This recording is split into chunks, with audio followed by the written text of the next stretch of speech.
आप गीता पर हाथ रखकर कसम खाइए। मैं गीता पर हाथ रख के कसम नहीं खाऊंगा योर ऑनर। क्यों? क्या आप हिंदू नहीं हैं? मैं हिंदू हूं योर ऑनर, मगर हिंदू होने से पहले मैं एक हिंदुस्तानी हूं। ये मेरी पहली और सच्ची पहचान है। इसलिए मैं भारत संविधान, भारत के झंडे और भारत की मिट्टी की कसम खाकर कहता हूं कि जो कुछ कहूंगा सच कहूंगा और सच के सिवा कुछ नहीं कहूंगा। So help me God. नमस्कार, सत श्री अकाल, आदाब, good evening. Welcome to our official YouTube channel, that is a YouTube with Sid and DJ. And I would actually like to thank you, all the subscribers and those who actually watched the video, the first one and the second one, part 1 and part 2. कि इतना ज़्यादा आपने हमें पहले videos देख के ही प्यार दिया और it means a lot to us and it has actually motivated us to take this journey to the next level. हम बात करते हैं, चलिए पहले APMCs के बारे में।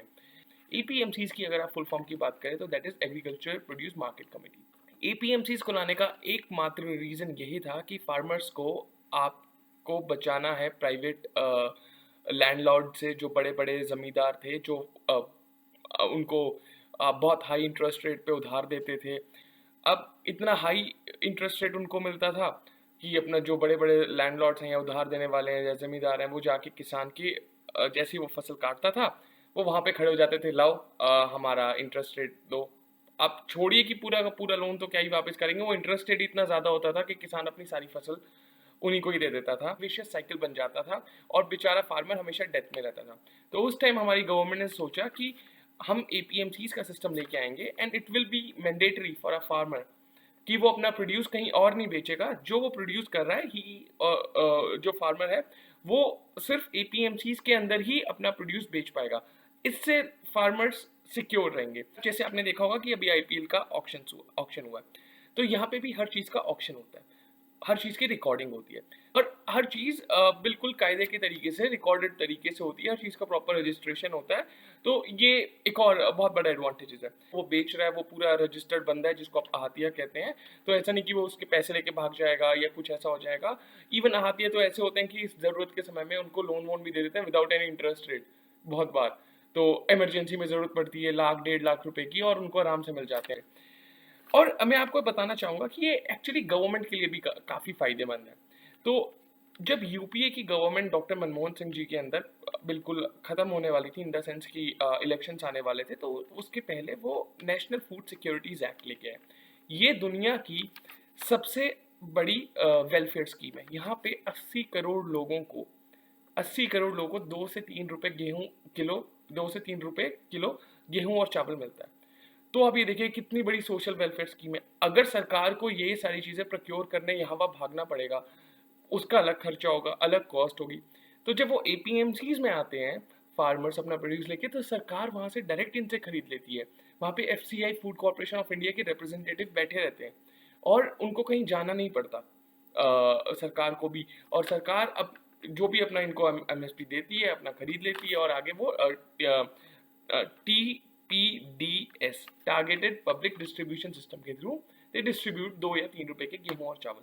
तो ये सरकार के लिए भी काफ़ी बेनिफिशियल है APMCs का सिस्टम। तो ये बेसिकली कंसेप्ट था APMCs का और ये काफ़ी सक्सेसफुल भी था। अब हम इसकी बात करते हैं डिसएडवांटेजेस की। और डिसएडवांटेजेस हैं और इनको इट इज़ नेसेसरी सरकार के लिए और हमारे लिए भी, और सब चीज़ों को हम की समझें और ये सारी चीज़ें टैकल हो। ऐसा नहीं कि प्राइवेट मंडी आने से ये चीज़ें ठीक हो जाएंगी, नहीं, क्या पता सिस्टम और ज़्यादा बिगड़ जाए। अब बात करते हैं कि 4 रुपए का आलू है या 5 रुपए का टमाटर है, वो हमें 40-50 का कैसे मिलता है। ये सबसे बड़ा डिसएडवांटेज है APMCs का कि कैस्केडिंग ऑफ प्राइसेस। आप इस पे देखिए, जब स्टार्टिंग में आते हैं तो वहाँ पे किसान मंडी टैक्स देता है, फिर वो रूरल डेवलपमेंट सेस देता है, फिर वो आड़तिए को कमीशन देता है, जो कमीशन एजेंट्स होते हैं 2 से 3%। तो ऑब्वियसली ये प्राइस ऐसे बढ़ के इतना ज़्यादा हो जाता है। तो ये एक काफ़ी बड़ा डिसएडवांटेज है मेरे नज़र में APMCs का। दूसरा APMCs का है कि यहाँ पे ना कार्टेल सिस्टम बना लिए गए हैं कभी कभार, और आप कह लो कि काफ़ी बार ऐसा होता है कि जो वहाँ खरीदने वाले बैठे होते हैं उन्होंने कार्टेल सिस्टम बना लिया कि चाहे तुम मेरे पास आओ, चाहे उसके पास जाओ, चाहे किसी और के पास जाओ, तुम्हें यही प्राइस देंगे, हम इससे ज़्यादा प्राइस नहीं देंगे। तो ये भी एक बहुत बड़ा डिसएडवांटेज है। इस इशू को भी एड्रेस करने की बहुत ज़्यादा ज़रूरत है। अब जो तीसरा है कि यहाँ पे इसी वजह से करप्शन बहुत ज़्यादा है। एपीएमसीज के अंदर अलग लेवल की करप्शन चल रही है। जैसे मैंने आपको फूड कॉर्पोरेशन ऑफ इंडिया का बताया था, कभी कभार एपीएमसीज में फार्मर को लगता है कि नहीं, हम एफसीआई में जाके बेच देते हैं, एपीएमसीज में नहीं, उसको लग रहा है कि इतने दाम नहीं मिल रहे हैं या कुछ कुछ प्रॉब्लम हो रही है, तो वो अपना एपीएमसी में एफसीआई के भी रिप्रेजेंटेटिव्स होते हैं, जैसे मैंने बताया, वो वहाँ जाके उसको बेचता है। तो क्योंकि सरकार का प्रोविजन है कि अगर आपका एपीएमसी में भी नहीं बिका तो कोई बात नहीं, आप हमारे पास आ जाइए और हम आपका सारा प्रोड्यूस खरीद लेंगे। और इससे सरकार को भी, जैसे मैंने बताया, कि उनको भी बेनिफिट होता है कि उनको कहीं प्रोक्योर करने के लिए इधर उधर नहीं भागना पड़ता।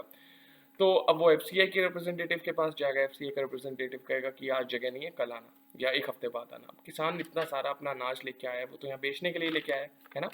अब वो उसको कहेगा कि एक हफ्ते बाद आना, तो वो बेचारा परेशान हो जाएगा। वहीं पे कहीं पे अपना बीच में अपना दलाल और ऐसे लोग खड़े होते हैं जो कहते हैं तुम छोड़ो, कहाँ एमएसपी के चक्कर में पड़ रहे हो, 1800-1900 रुपए के मैं तुम्हें 1600 या 1500 रुपए ले लो, 1650 रुपए ले लो और ये सारा मेरे को दे दो अनाज।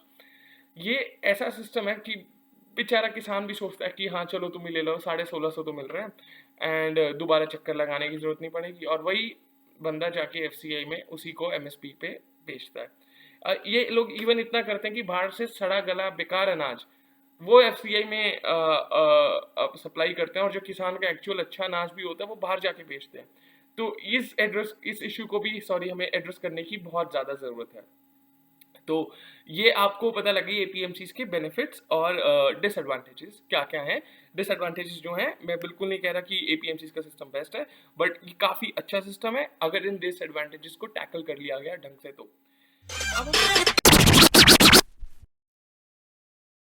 देखिए, जब मुझे पकड़ा गया, पहले तो मारते पीटते और मुझे एक सुनसान जो कुंडली के एरिया में लेके जाके मारा गया, कार में बैठा के। फिर मुझे कुंडली के एक थाने में लेके जाके मारा गया, बहुत बुरी तरीके से मारा गया। 10 नंबर कमरा है कोई, वहाँ पे ले जाके मारा गया। और मेरे कुंडली थाना जो पास में है। जी जी जी, यहीं पे। और उसमें कोई लेडीज पुलिस नहीं थी, उनके साथ कोई भी लेडीज पुलिस नहीं थी। जेंट्स पुलिस ने पकड़ा और जेंट्स पुलिस ने मारा। फिर मुझे एक छोटी गाड़ी में लेके, मुझे कच्चे रास्ते के दौरान मुझे सोनीपत में एक थाने में लेके जाया जाता है। कितने बजे सोनीपत आपको ले जाएगा? सोनीपत मुझे रात में लेके जाया गया जी। तो फिर वहाँ मुझे मारा पीटा गया बहुत बुरे तरीके से। मेरे ऊपर बैठ के साइन करवाए गए, प्राइवेट पार्ट पे ही मारने की कोशिश की, मैं मारा भी गया। और साइन करवाने के बाद मुझे रात को 12 बजे उसी दिन मुझे 12 बजे मुझे करनाल जेल में छोड़ाए थे जी। जब मार रहे थे और जब आपको यहाँ 5-6 घंटे तक रखा गया, फिर सोनीपत ले जाया गया, इस दौरान महिला पुलिसकर्मी आपके आसपास मौजूद रही? बिल्कुल नहीं थी, क्योंकि बात तो ये है कि हम लोग दलित हैं।